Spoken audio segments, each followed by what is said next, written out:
Aga mga spark, ito yung ginawa natin. Yan, ito. Tsaka yan, pinix natin. Tatlo to mga spark. Ito, isa, dalawa, tatlo. Ito, yan ang ginawa natin nung nakaraan. Ito, winilding natin yan, ginawa natin yan. At ganyan, lalagyan ng motor. Tapos dito naman tubig, malaking drum na puti. Yan, gagawin natin ngayon yan. May dalawa pa rito. Ito.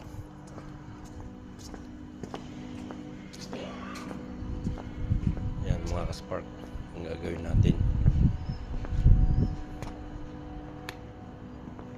Tutularin natin itong ganito.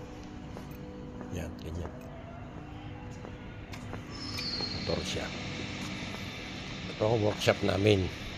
Diyan sa kabila, kwan yan. Kwan ng mekaniko.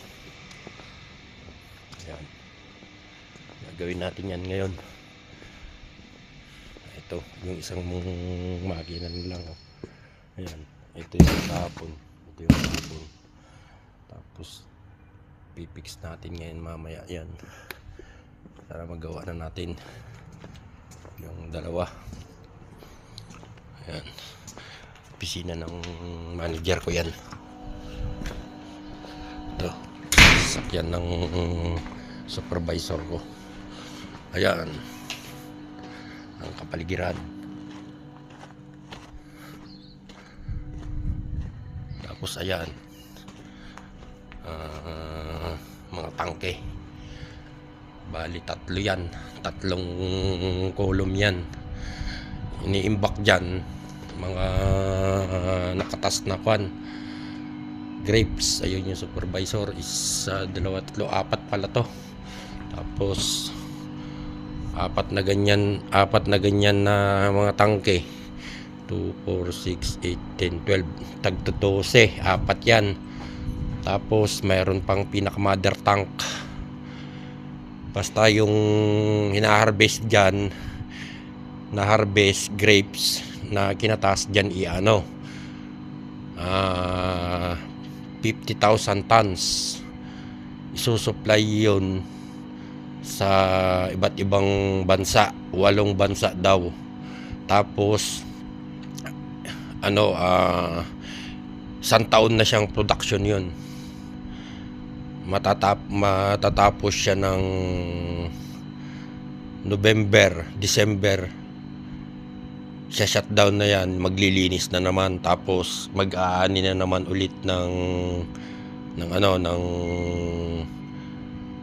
January, pero pang 2 araw lang. Sa February tuloy-tuloy na yan.